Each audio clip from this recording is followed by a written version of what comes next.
So far, the meta for Rise of Kingdoms in 2025 has sort of been Rise of Infantry, but when we look back on 2025, we might also think of it as the fall of Siege. As I'm sure you guys know, lots of players invested in Siege commanders in 2024, in part because, well, they were undeniably strong. There were some great reports coming out of Siege players using Cordoba, using Gajamada, and even using a cheaper investment in Margaret. And when you combine that with the fact that the generation 9 commanders released in 2024 were kind of, I mean, let's face it, they were kind of niche, they weren't super exciting, right? And so that was kind of the perfect storm for players to justify trying something new and investing in Siege commanders. And I think we might be at a breaking point. So in this video, we're going to talk about why Siege might struggle throughout the rest of this year and why the future of Siege might just be for those niche choke point engagements. But first, before we get into that, of course, what's going on, guys? Cheers. Now, as you guys know, I am a partner creator with Rise of Kingdoms, so if you want more Rise of Kingdoms content, make sure you subscribe to the channel, click the bell, and drop a thumbs up down below because it helps the channel a ton. Now, the first thing I want to get out of the way right now, okay, is that I'm not saying Siege are bad, because I feel like every time I talk about Siege, that is a very tight-knit small community that really loves Siege and they're passionate about it. And I just need to be clear, this video's not saying Siege are bad, okay? This is simply me saying, hey, Siege have been really good so far, but be careful moving forward. And we're going to talk about that. There's a bunch of different reasons that I have written down here. And also, this video was inspired by a recent video that I saw by another Rise of Kingdoms YouTuber who goes by the name of Dark Siege. I'll link their channel down below. Definitely go ahead and check them out if you want Siege content. And I'm also going to be sprinkling in a couple of things that were touched on by Mr. Siege, another Rise of Kingdoms YouTuber. He posted I think it was like a 35-minute video a few months ago, so I'll link his channel down below as well. But let's get right into it. Okay, first of all, what is the next Siege commander going to look like, right? We all know there's going to be another Siege commander, and the most recent Siege release in the form of Steven and John Hunyadi were not very interesting. And in my tier list video, I said that they were solid, but they weren't the meta for Siege. I think that's a reasonable evaluation of these commanders. I personally don't see them on the field very much compared to commanders like Gajamada and Cordoba, but this isn't really that surprising, right? Because as I just mentioned before, the generation 9 commanders were very niche, they were underwhelming, people didn't really love generation 9 from an open field perspective, and so it seems to be the case that the Siege commanders from that generation fall in that exact same bucket. But what about the next Siege commanders, right? We should be getting some new Siege commanders sometime this year, probably near the end of the year is my guess, and I have gone on record in the past saying that I think the next Siege commanders are going to be combo damage commanders. I think all signs are pointing in that direction. If we take a look at commanders like Margaret or like Bobber, who increase the ranged normal damage that you deal, you can actually click right on the ranged normal damage terminology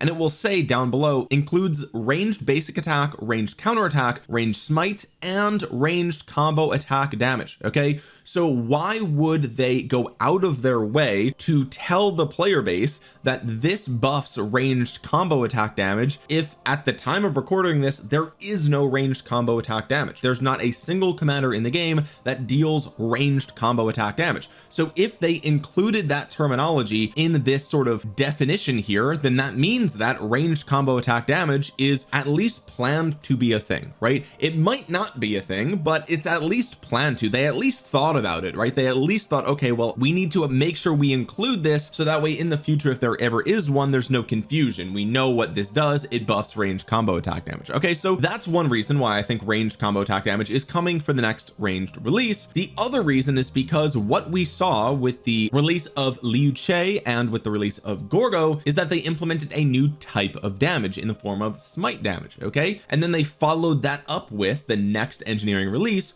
also having smite damage. The following ranged release after that, which was the most recent one, there was no new type of damage, so they gave them skill damage. And then right after that, they released combo damage in the form of King Arthur, right? We saw King Arthur get the combo tree, first combo damage commander. Okay, so now that combo is the newest type of damage in the game, just like smite was back in the day, I think it's reasonable to assume that they're going to include it on the ranged commanders, especially because, like I just said, it's already kind of baked into the text of some of these commanders. So that can be exciting, right? Ranged commanders have something to look forward to. The next range release could be combo. We've seen historically since King Arthur's release that combo damage can be very, very strong, but there's a huge problem with combo range damage. Everybody knows that one of the best parts about combo damage is the delta formation, and we have in special inscriptions like the butterfly effect that are really, really powerful, right? And so even if you get combo damage on ranged commanders, it really only paints half the picture because you're still locked into the V formation. Now luckily the V formation already gives you some really nice boosts to ranged normal damage, and as we know, ranged normal damage will boost ranged combo attack damage. So in a way you still already kind of have a little bit of a boost here in terms of dealing ranged combo damage, but the fact remains that the V formation itself doesn't give you a buff. It just gives you the ability to be ranged. And so if we don't get a new V formation, a V formation 2.0 that buffs range normal damage or range smite damage or range combo damage, then without the special inscriptions from delta formation, I still feel like they may be lagging behind a little bit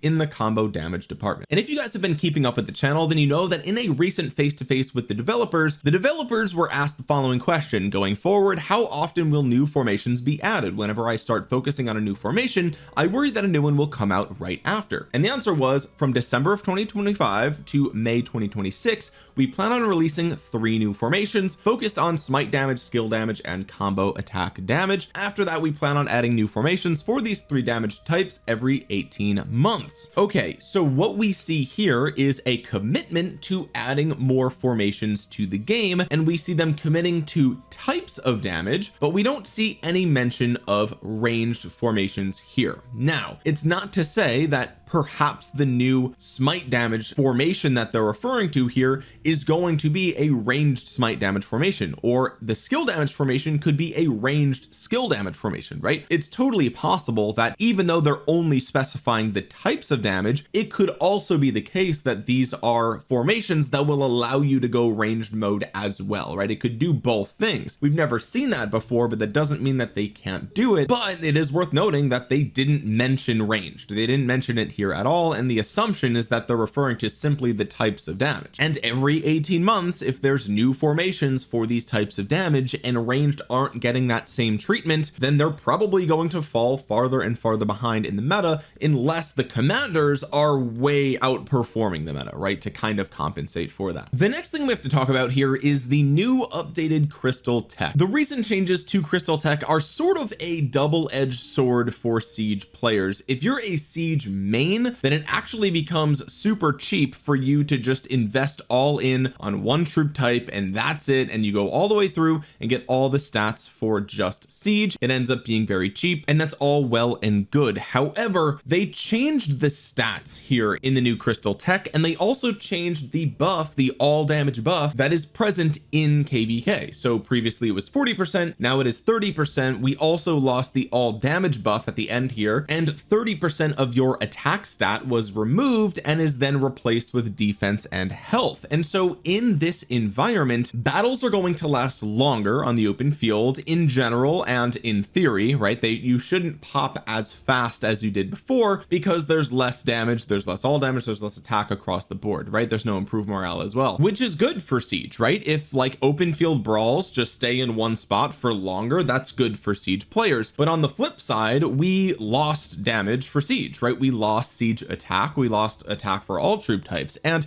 it favors defense and health. But I would argue that for a siege march, defense and health are not as important as they are for, let's say, cavalry, infantry, and archers, right? Cavalry, infantry, and archers are all going to be at the front line of the battle, and so they're always going to be taking basic attacks, counter attacks. They're always going to be taking skill damage and smite damage and random AoE. But a siege player is only going to be mainly taking ranged counter attacks. They're often out of the range of AoE. They're often not being targeted if they have a front line that's tanking for them, right? Now, of course, that is the ideal scenario, and it's never the case that your siege marches are going to be completely safe, right? Like eventually you will get targeted, they will reach you, and in those cases it's going to be nice to have the extra defense and health. But in general, I would argue that siege players, like, the whole goal is to set up your your siege march in a strategic position where you can kind of just pew pew things from a distance and not have to worry as much about getting hit. And if you're able to manage your march effectively, then that's going to be a majority of the time, right? A majority of the time it's going to be the case that you're not taking that damage. And in that scenario where a majority of the time you're trying to not take any damage, then the loss of attack is actually kind of a big deal, and the loss of that 10% all damage. And the reason for that is because, as you guys know, if you're a siege player, it typically, even if you can get really good reports with siege, it might take you a bit longer, right? Because you have to march to a certain spot, you have to set up your tower if it's not the perfect spot, or if the enemy advances you have to take it down and then you have to move again. And so a lot of times you can get great reports, but it requires some micromanagement, it requires a lot of time, right? At ranged, your siege marches are dealing less damage, right? Like it literally says that in the skills. Damage factor of 2200 reduced by 50% if this commander's troop is not within melee range of the primary target troop. So if you're hitting at range, this is,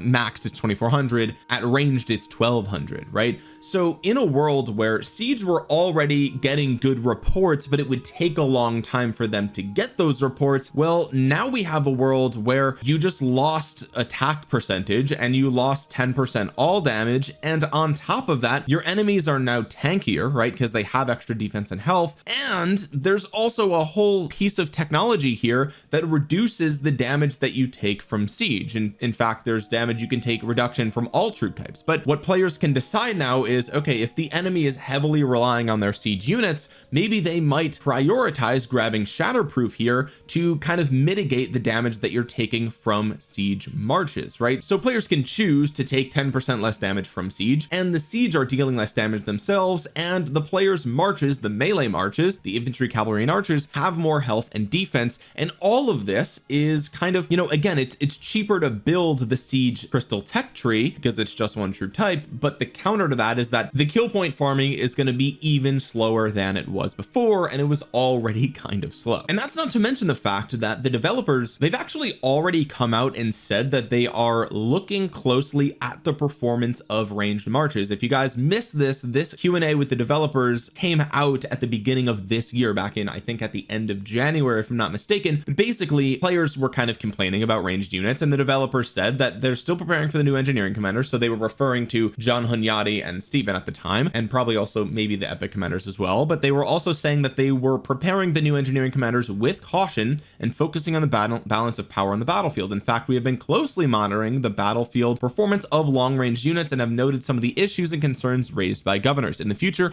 we will continue to make adjustments to long range units to achieve a relative balance between long range and melee units on the battlefield. So this is, again, I've already mentioned this in previous videos, right? But the reason that I'm bringing it up here once again is because, first of all, we've never seen this before for another troop type. The devs have never come out and said like, hey, everyone's complaining about cavalry, so we're keeping a close eye on their performance, right? That's never happened before. The only time that maybe that's happened is back when Attila Takeda first came out, because there was really not a great way to counter them, right? And so they had to buff, I think Constantine was buffed back in the day. They've come out and said like, hey, infantry feels really weak right now, and then they've released Liu Che, right? But they've never specifically said, okay, we're monitoring the open field performance of this troop type until now, right? So I think it's meaningful, which is why I'm repeating it here. And I think that, again, it shows that the player base by and large is kind of tired of tanking for the siege players, right? They're tired of being the punching bag on the front line while the siege players are kind of behind them, slowly farming their KP and getting good reports, right? And so in a world where I feel like a lot of players over the last 12 months have invested in siege, in part because I think they got the impression that siege was easy mode, right? Like they just thought, okay, well, we're just going to invest in siege, and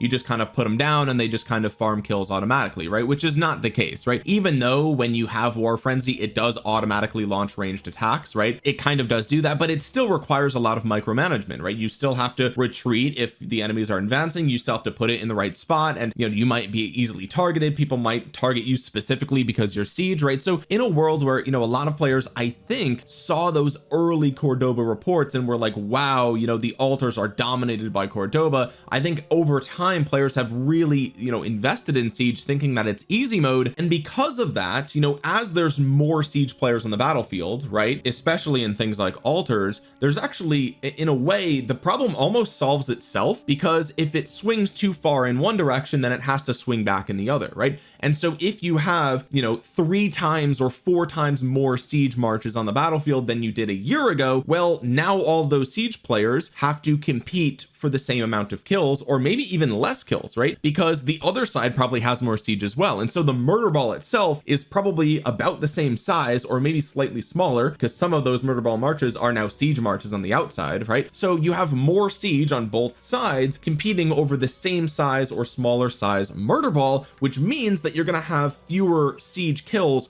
per siege player, right? Like on average, right? Obviously some siege players are better than others. They're better at micromanaging, they have better gear, better commanders, whatever, right? So some are still going to get more kills than others. So this is kind of like a perfect storm working against siege, right? Everyone on the battlefield is a little bit tankier because of the new crystal tech. Siege are also tankier, but they're dealing less damage as a result of the changes, and thus the slow kill point farming, while generally positive, is now going to be even slower. And there's more siege players on the battlefield than there was 6 to 12 months ago, because people thought that it was easy mode, but it's not. And so now all these players are competing for the same amount of kills. I feel like we're going to see the performance of siege continue to decline over the course of 2025, over the next 6 months. Now that could completely change again with the release of a new formation that's for siege specifically, or for the release of new siege commanders that are combo damage. Basically they're Gonzalo 2.0. Then it's like GG, right? Like then we could have a renaissance for siege, right, where they come back once again. But it seems like the deck is kind of stacked against siege at this moment in time, looking forward, based on what we know and based on what I've seen change over the last few months. Even in PvE events, siege haven't really gotten any love, right? Like if you look at Golden Kingdom still doesn't give siege any sort of buffs, right? Like I mean there's some buffs that apply to everybody, but like if you look, you'll see a buff that will be like, you know, cav units get 10% more attack, or infantry units gain 10% extra health, or something like that, right? There aren't any for siege. There are no buffs for siege in that game mode. And even in other things like Soroli Crisis, it seems to be the case that siege don't perform as well as other troop types, maybe for mobility reasons or otherwise, right? So even if you attack this argument from a PvE perspective, the developers haven't gone in and haven't updated the different events to give benefits to siege, right? Now luckily the 2 new accessories that did come to the game, the Saddle of 1,000 Blessings and the Hero's Hilt, these do provide benefits to siege units, right? It says 3% more smite damage of all types, so this includes regular smite damage and ranged smite damage, right? So that's good to know. Same thing with Hero's Hilt, it says any type of combo attack, so the implication there is that maybe if there's a ranged combo attack, perhaps that would work. So the good news is that these new accessories work for siege, but the bad news is that I feel like, and I'm not a siege player, so you can correct me in the comments if I'm wrong, but first of all, I think all siege players need to run a horn, right? Like, because you need to gain your rage as fast as possible. That's pretty much true for most marches in the game, but especially true for siege, because you're not taking basic attacks, which typically give you some rage. And I do know that other siege players typically run war drums as well to truly like maximize the rage regeneration. So I don't know, like siege players can tell me if something like Saddle would be meta for siege, right? Like if you're running something like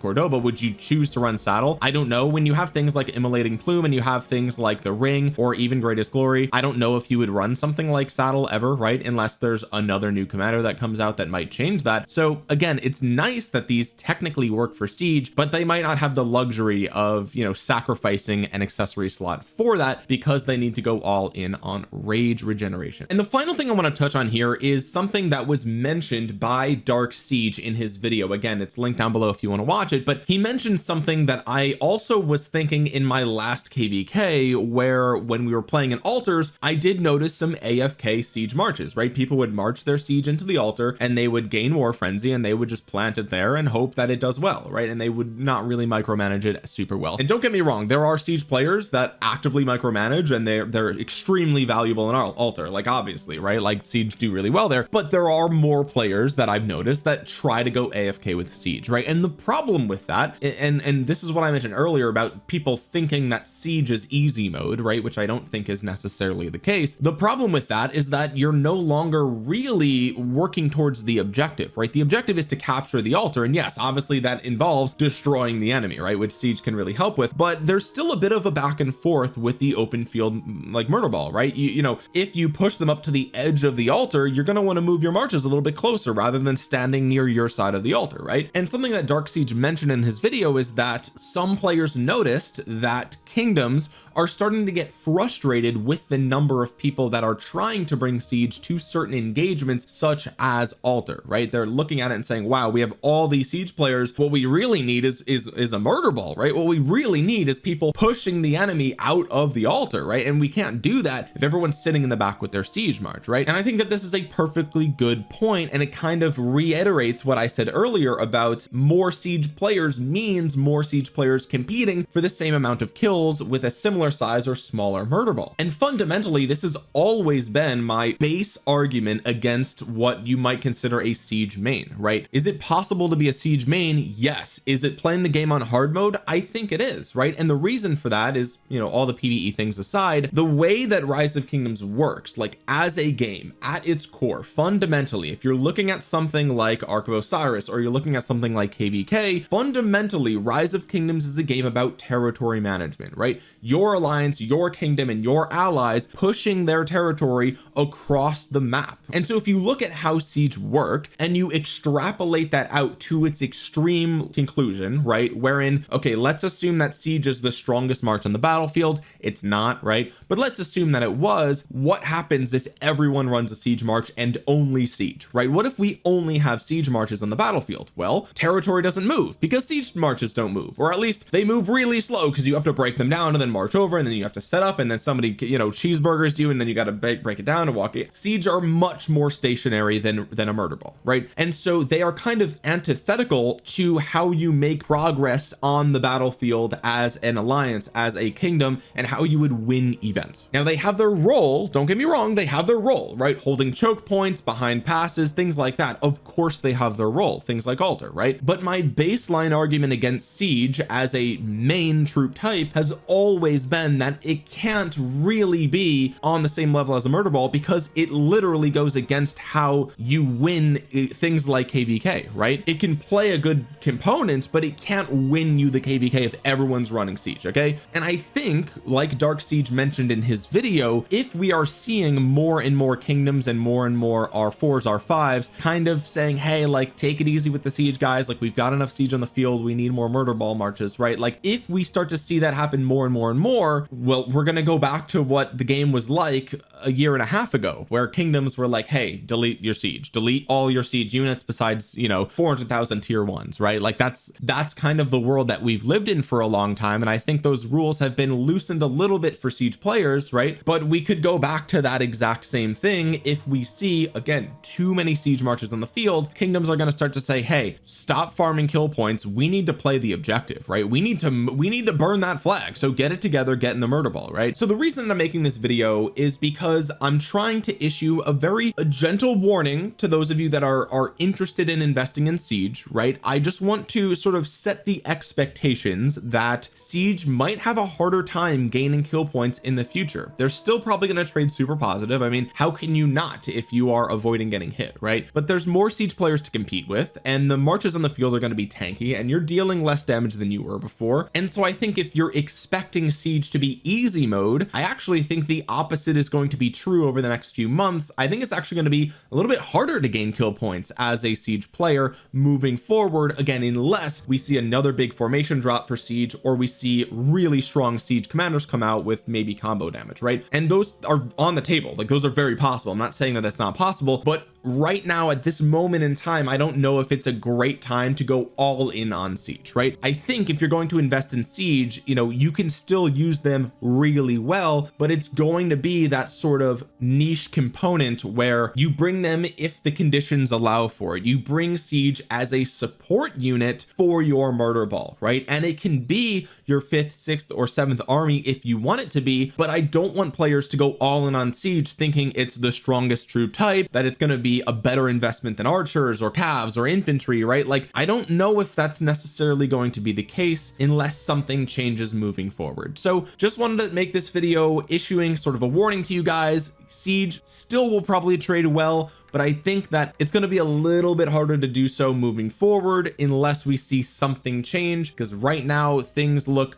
a little bit harder for siege players. Now, as I mentioned earlier in the video, if you want Siege content, like content dedicated to Siege players, go ahead and check out Dark Siege on YouTube. Go ahead and check out Mr. Siege. I'm going to link their videos down below. I'm also going to link down below the Crystal Tech sort of simulator that I showed earlier that is made by Specco. I'm not affiliated with that project at all, so you know, I'll link it down below if you're interested. It's not perfectly up to date yet. It does show all the new Crystal Tech, but we don't have all the information about what the prerequisites are and things like that, so it's not perfectly set up just yet, but I know he will update it as soon as we get more information. But guys, I want to know what you think about Siege right now. Let me know in the comments section down below. Do you think Siege are in a really good spot right now? Do you still think Siege are one of the strongest marches on the field? Do you like where Siege are? Do you think that they're fair right now, or do you think it's unfair that they're super strong? Let me know in the comment section below. I personally think the new pincer formation with Baichi and Liu Che, as well as Arthur either behind Huo or with somebody like William or with somebody like Philip, I think them with the Delta formation is really strong right now, right? I think infantry and cavs right now have really strong options for the open field, whereas I think Siege players are still using 8th generation commanders. And so, you know, I'm not going to sit here and say like Siege are broken, Siege are OP. I think right now, if the field meta, like with pincer formation, if the field commanders get stronger and stronger and Siege stay the same, well, that makes Siege a lot more easy to manage in the battlefield, right? If you target them, you're going to hit them much harder than you were 8 months ago, because 8 months ago you were still trying to make William Wallace work, right? So anyway, that's kind of my thoughts on Siege right now. Let me know what you think in the comment section below, and while you're down there, drop a thumbs up on the video. It really helps out the channel a ton. It helps get this video out into the YouTube algorithm so other Rise of Kingdoms players might see it. And while you're down there, consider subscribing to the channel and clicking the bell to be notified the next time I upload a Rise of Kingdoms video. With that being said, guys, thank you so much for watching. This has been Omniarch. I'll talk to you guys again soon. Bye.